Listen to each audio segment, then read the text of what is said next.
That kind of brings us to the idea, to something that you have been dealing with for 4 years now, which is that you have stage 4 bone cancer.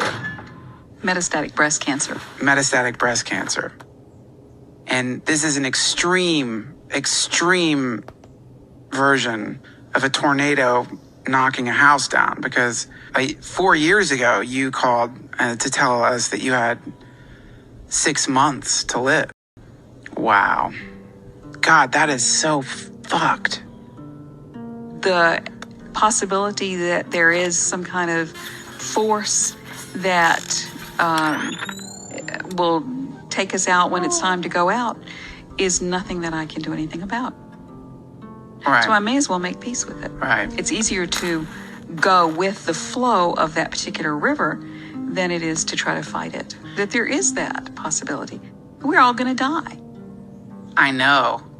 And and this is that saying, and I don't know where it comes from, but that meditation is preparation for death. I think that's true. And meditation is one spiritual practice that prepares us for death. But also, if you look at the world, what you see is things appearing and disappearing. And humans are a part of the whole of that. And humans appear and they disappear off the face of the earth. That just happens. Our egos personalize it and we consider ourselves special cases. Yes. But we're really not.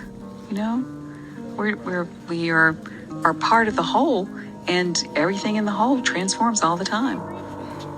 Changes form, transfigures.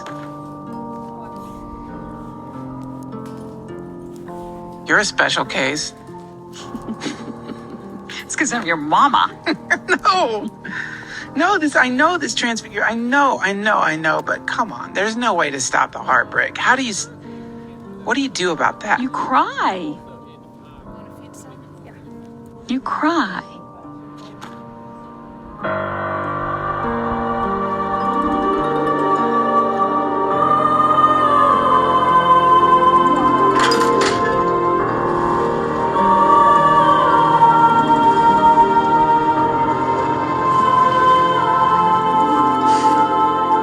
It's really hard.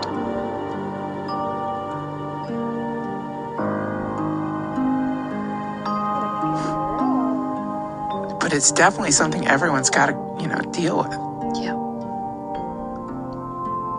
And it's such a strange thing. I mean, the universe, it seems so stable if you are, in this kind of automatic state. And the encounter with truth, which for me, you're dying, this thing has been probably the greatest run-in with truth that I've had in my whole life. I mean, you can't really, it's inexpressible. Yeah.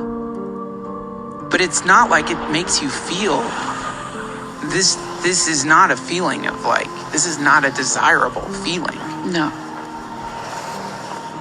But it's a feeling that every single human being will experience, one way or the other. It is.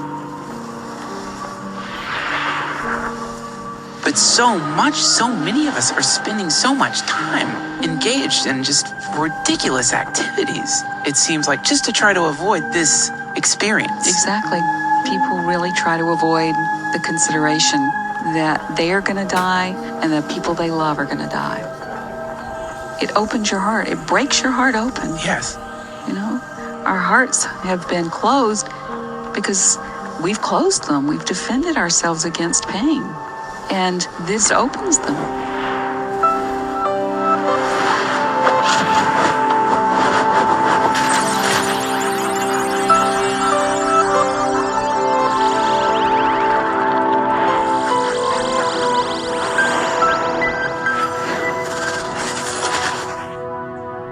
Opening your heart sucks. This is the thing, this is the thing Ram Dass talks about it hurts. Does it always hurt? Does opening your heart always just hurt? Or are you just in a constant state of... No, it doesn't always hurt. But when it really cracks open, it hurts. And it does. Even the hurt transforms, because if you inquire into the hurt, what you're experiencing is love. Right. The real deal. Yeah, right, because it's seeing newness. It's seeing how much you value life. Yes. And the reason I look better now than I ever have is because I am more fully living. Right. Because I'm living and dying consciously. Simultaneously, I'm holding both. And what advice would you give to people out there who are dealing with this? I would tell them to cry when they need to cry and to turn toward this thing that's called death. Turn toward it. And even if you're afraid to turn toward it, turn toward it. It won't hurt you. And see what it has to teach you. It's a tremendous teacher, free of charge. I don't think it'd sell a lot of goddamn tickets if it was trying to. That's a show I'm gonna skip if I can. Wow. But it's a teacher. I mean, we're talking about teachers. It's the real deal. Yes. And what I find is that the closer I get to physical death, the more alive I feel, and the more present I feel, and the more real I am. And I realize that I have no idea what lies on the other side of physical death, but that there is so much aliveness that's building in me that I can't help but think there is some connection between that and the movement toward physical death. Yeah, well, I can't explain that. I don't have an explanation for that. But I do think that we suffer more if we resist that flow of the river. Right.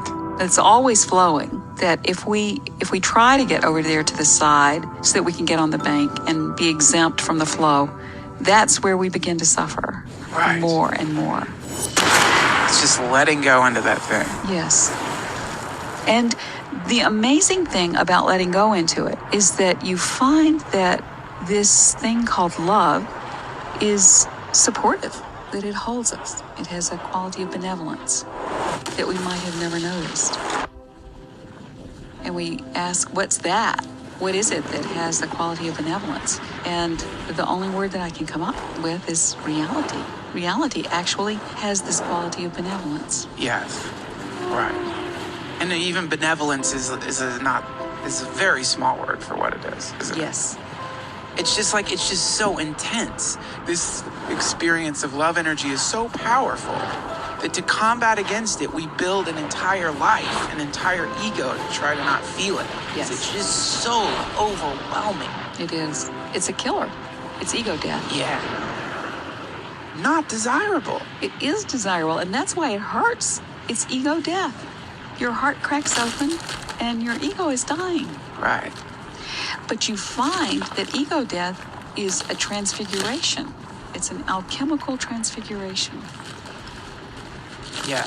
Because, who wants to carry around this fucking weight? You don't. I don't.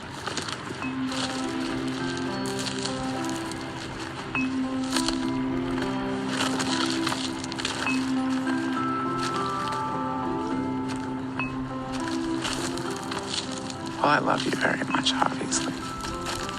I love you too. And Duncan, that kind of love isn't going anywhere. That's another thing you find. That I may leave this plane of existence sooner rather than later, but the love isn't going anywhere. I'm as certain of that as I am of anything.